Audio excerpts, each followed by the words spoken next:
this is jet. So first we'll talk about the vertical axis, that is jet. It is a vertical line passing through the center of the rotation. Okay, if this is the center of rotation, so if it is passing through the center of rotation of the eye and through this vertical axis, abduction and adduction movement will take place. Okay, so this is the vertical axis. So abduction and adduction will occur in this axis. Whereas while talking about the x-axis, that is transversely placed, so transverse axis, it is the horizontal line. Look at here. This is the horizontal line passing through the center of the rotation of the eye. So this is called the transverse axis. So through it, what elevation and depression will occur.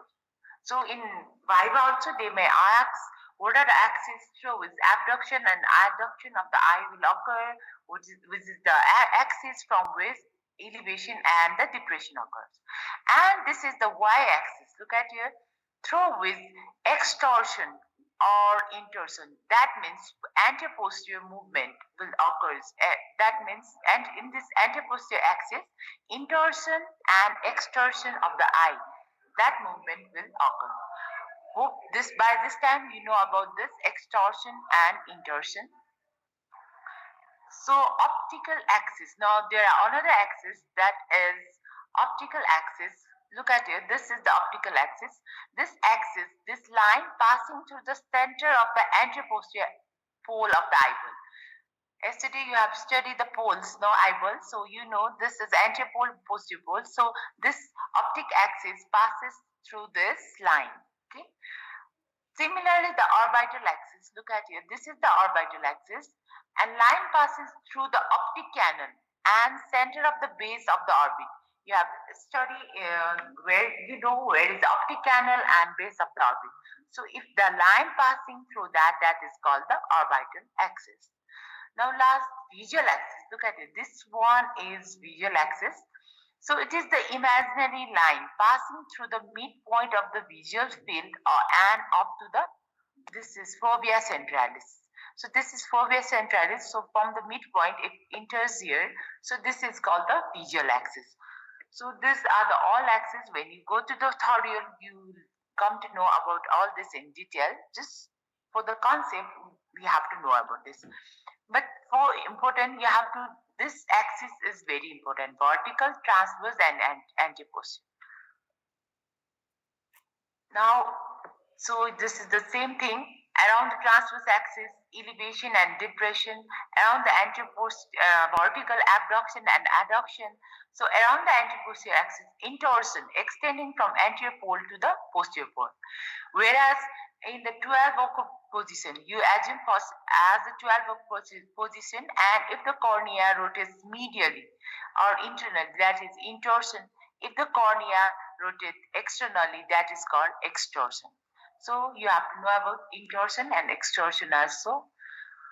Hope by this time you know about this.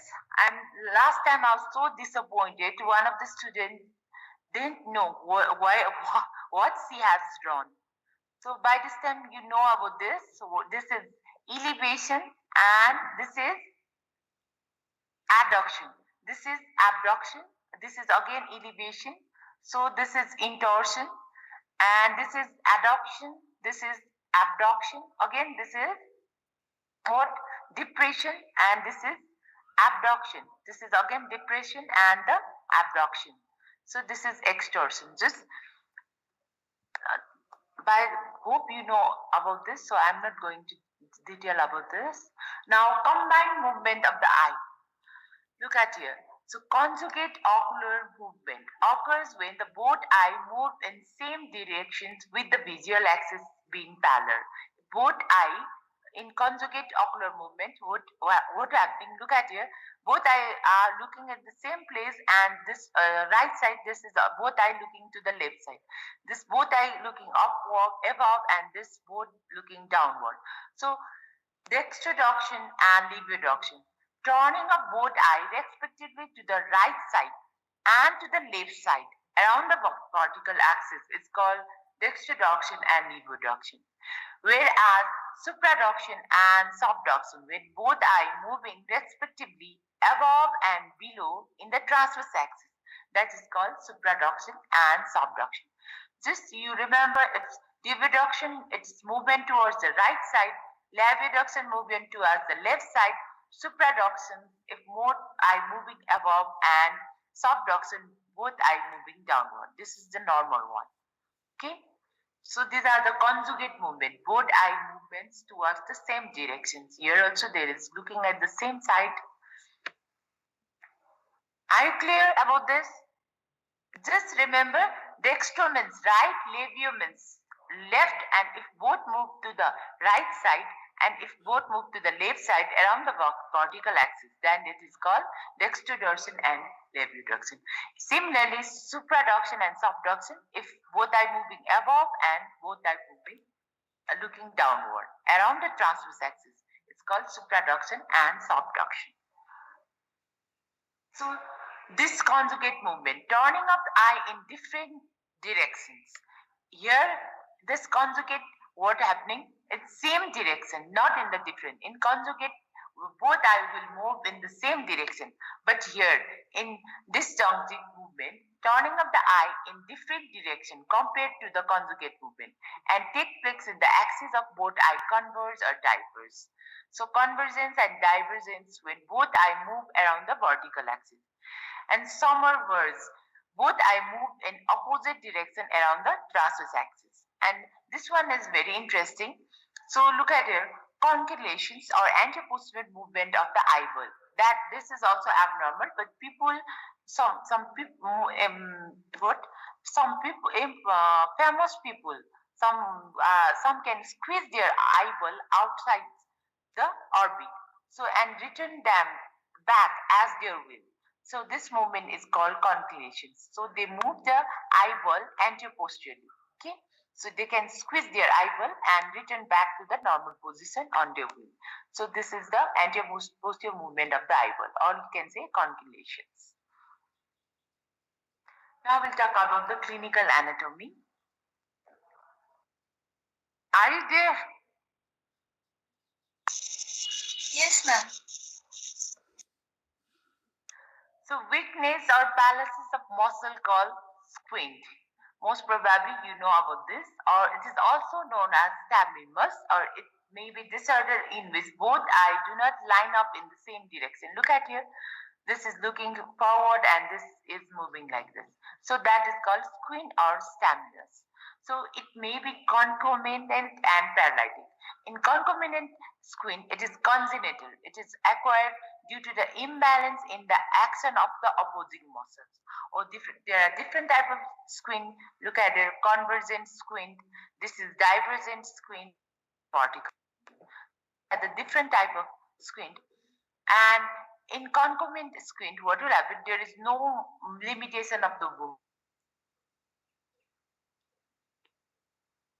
Okay, whereas movement are limited. So here it is freely movable. There is no limitation of movement, but here our movement are limited. And here there is no diplopia. You can see double vision in concomitant. Whereas in paralytic squint, look at it. This is the paralytic skin. What is happening here? Movement is also limited, and diplopia and vertigo also present.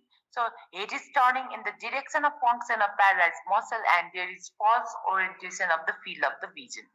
So these two are different. Okay. Nystagmus, so you can also say dancing eye. It is characterized by involuntary rhythmical oscillatory movement of the eyeball. Okay. It is due to the incoordination of the ocular muscles.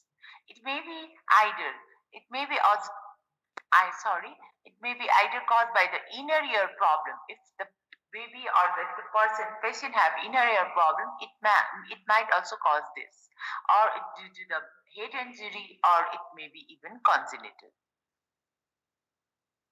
Take up the paralysis of different muscles. So you know about all the rectus.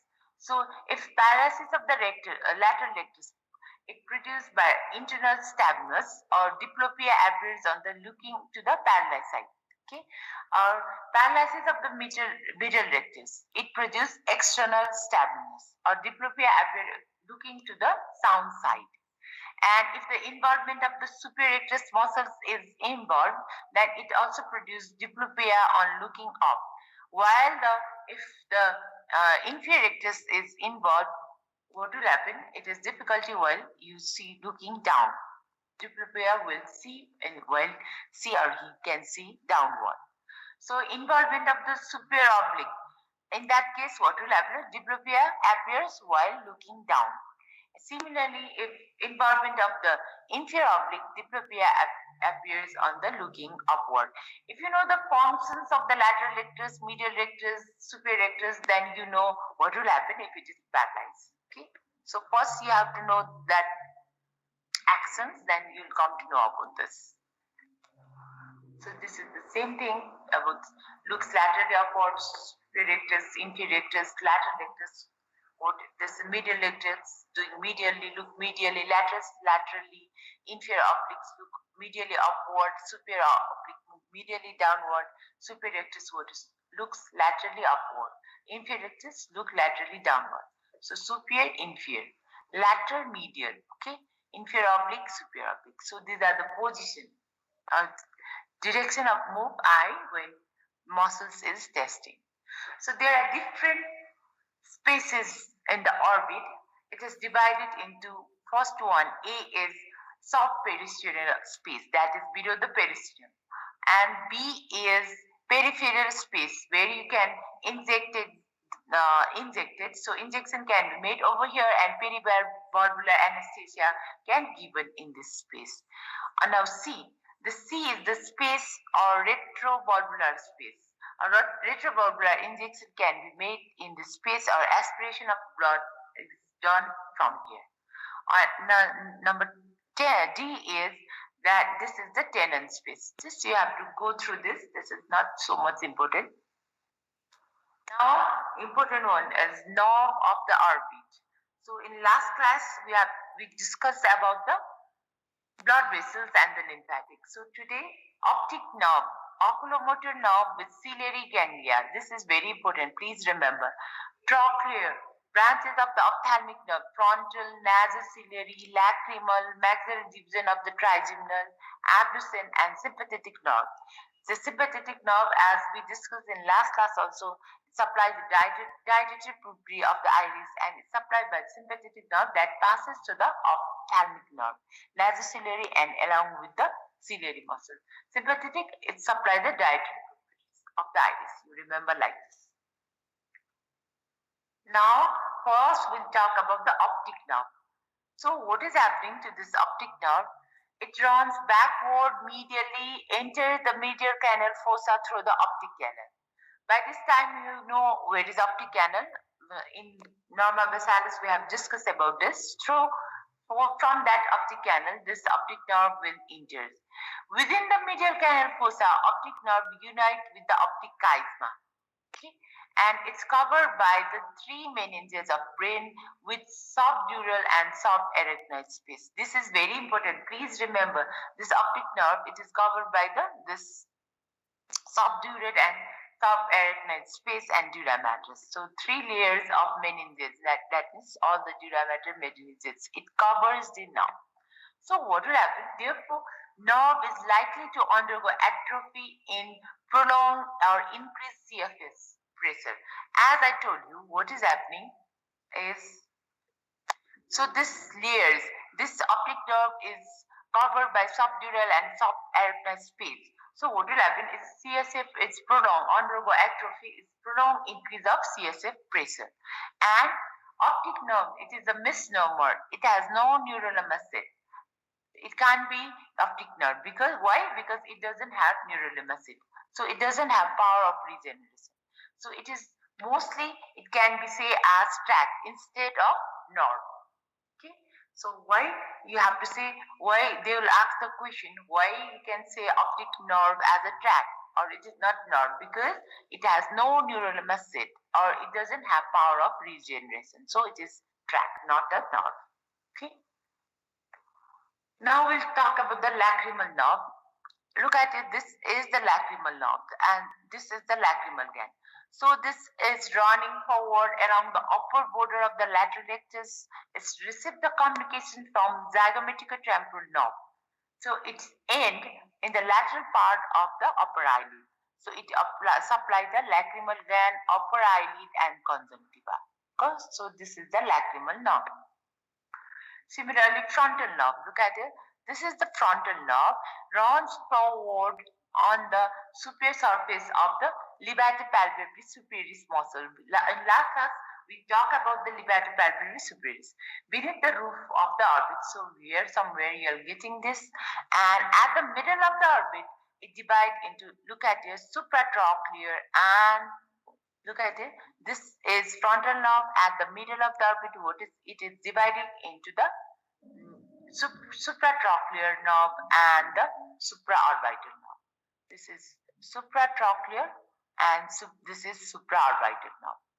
So both division winds around the supraorbital margin, and so what you have to remember, this frontal nerve at the middle, it divides into supratrochlear and the supraorbital, and both winds around the supraorbital margin and supply the conjunctiva, upper eyelid, skin of the forehead, and the scalp. Okay. Similarly, nasociliary. So this is the nasociliary. Look at it. This one. This is bigger. This thick one is frontal. After that, this is nasociliary nerve. So this nasociliary nerve, within the orbit, it crosses the optic nerve. So this is this one. Look at it. This is the optic nerve. So this is crossing the optic nerve. So nasociliary, it crosses the optic nerve from lateral to the medial side. This is also the which nerve is called within the orbit, which nerve will crosses the optic nerve from lateral to medial side. Then you have to say nasociliary nerve.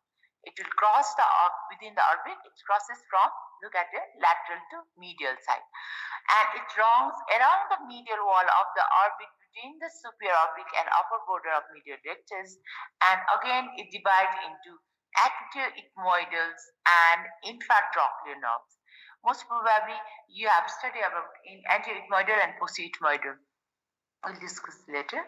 So this nasociliary, this is again the MCQ question. What are the it's divided into anterior ethmoidal and intratrochlear.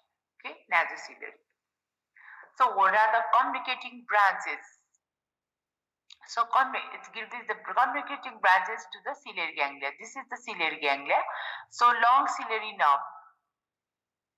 So this is the long ciliary nerve, and it is 2 to 3 in number. These long ciliary nerves are 2 to 3 in numbers.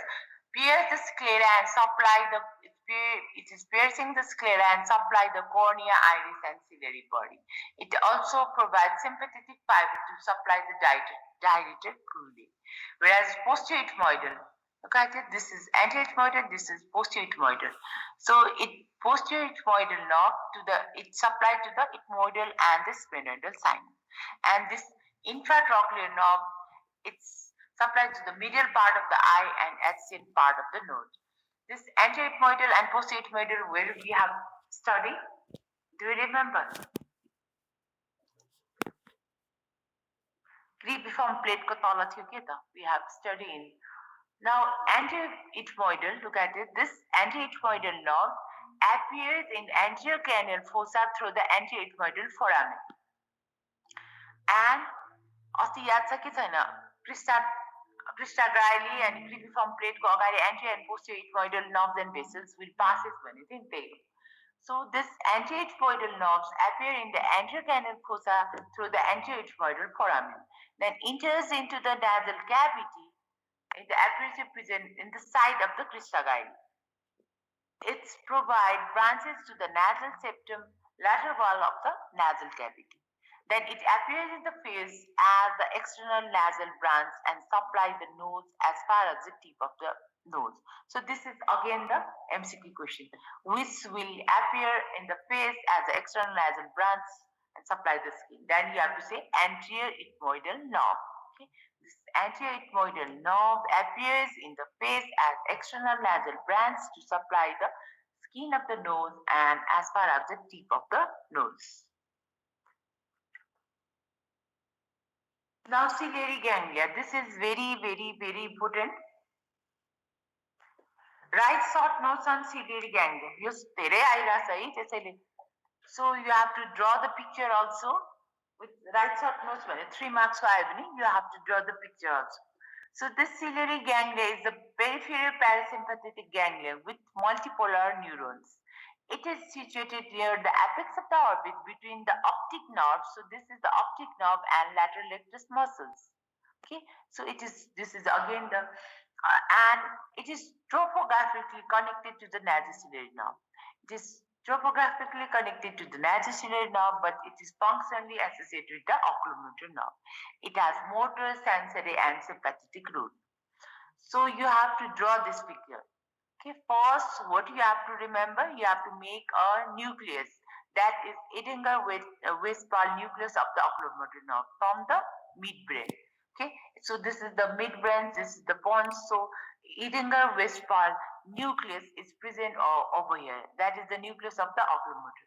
Then it passes motor from the and another you have to first you have to remember what motor route. So how the motor route will go. So from the nerve to the inferior oblique. So this is the nerve to the inferior oblique. It is the branch of oculomotor. So from here and this is the preganglic fibers. Always remember before passing the ganglia, the fiber is known as the preganglic. But from where this preganglic is coming from Edinger-Westphal nucleus. Okay, so first in the midbrain you have to remember Edinger-Westphal nucleus. Just if you have copy and pen, just draw like this. Make a midbrain, then draw this Edinger-Westphal nucleus. Then this motor with root will pass through this from the nerve to the inferior oblique. That is the branch of the oculomotor nerve. Then this is passing before the ganglia. So this is called preganglic fibers. Now from here it will relay in the ciliary ganglia. Okay, so after relay, this fibers is known as postganglic fibers, and this postganglic fibers passes through the short ciliary nerve, and it supplies the sphincter pupillae and ciliary muscle. This is very important. Please, you have to draw these figures. So there is a MCQ also. Postganglic neuron. What will happen? This postganglic fibers will passes through which nerve? Long ciliary, short ciliary, nerve to inferior oblique. That you have to say. That is short ciliary nerve. And preganglic fibers, from where it is coming before the ganglia, where it is coming from Edinger-Westphal nucleus. From here and before it relay in the ganglia, from where it is passing from the nerve to the inferior oblique. Okay, so look at here. This is the motor root. So this is oculomotor nerve. So that this is the oculomotor nerve. This is branch. That is motor root. That is nerve to the inferior oblique. So it passes. It's coming from Edinger-Westphal. Then it's relay and ciliary ganglia. Then via the short ciliary nerve, this postganglic fibers will enter over here. Are you clear about motor root? Hello. Yes, ma'am. So please draw this figure. You don't have to bring the homework. I'm not giving you any tension because it's useless. I come to know that you just do it for the sake of homework. So it's useless to give you homework. So do whatever you want. If you want to draw, just draw it now. Take a pencil, draw Edinger-Westphal nucleus, then draw preganglic fibers, that is nerve to inferior oblique, that is branch for oculomotor, then relay. Just relay sign will be like this, okay? If this is go ciliary ganglia, this is the relay sign. Then after ganglia, it go as this short ciliary is the postganglic fibers. And where does it supply? Sphincter pupillae and the ciliary muscle. So this is the motor root. Now we'll talk about the sympathetic root. Okay. So sympathetic root, it's coming from the internal carotid plexus, which carry the postganglic fibers from the superior cervical ganglia. Okay. This is carrying the postganglic fiber. Please remember this. This is because it's already relay in the superior cervical ganglia. This fibers is already relay in the superior cervical ganglion. So after that, this sympathetic route from the carotid plexus, which carry postganglionic fibers from superior cervical ganglia, it fibers do not interrupt it and supply the dietary pupillary muscle. Look at it. This will go. This sympathetic route, it doesn't relay over here. Can you see the sign of relay? This is the, if there is break, that is relay. But this is the postganglionic fibers straightly coming from the superior cervical ganglia, then it doesn't relay in the ciliary ganglia and it goes directly to the dietary pupil. Okay. Now we'll talk about the sensory route. Okay. So this is the sensory route. What happened here? It's come from the nasociliary. So this is the nasociliary nerve, and it contains the sensory fibers from the eyeball, and it's also do not relay in the ganglia, and it's concerned with the pain, temperature, and touch sensation of the eye. So its nasociliary is go via the long ciliary and it supplies the, it's directly goes to the eyeball, and it's do not relay in the ganglia, whereas it's concerned with the pain, temperature, and touch sensation of the eyeball. So what you have to remember is only this, which one from nasociliary, if it is coming from iliacal west part nucleus, that is motor root, it will relay over here. Okay, but both of the sympathetic and sensory doesn't relay and the ganglia, it go direct. Are you clear about the ciliary ganglia? So right, if they ask you write short notes on ciliary ganglia, so you have to write all this thing. This is the parasympathetic ganglia with multipolar neuron situated near the apex of the orbit between the optic nerve and lateral rectus, and topographically by location it is connected to the nasociliary nerve, but it's functionally it's connected to the oculomotor nerve, and it has motor, sensory, and sympathetic pathway. So for the motor pathway, you have to draw, you have to draw this picture and this one also. So which one is easy? You draw it. So you draw the figure and you have to write, explain all this thing. Okay. Now another last one is branches to the anterior margin. There are 8 to 10 short ciliary nerve. Okay, arises with on the sclera divided to 15 to 20 branches, and it pairs the sclera around the optic nerve and runs between the sclera and chloride to supply the target structures. So this is all about the class. As this is the part 2, we don't have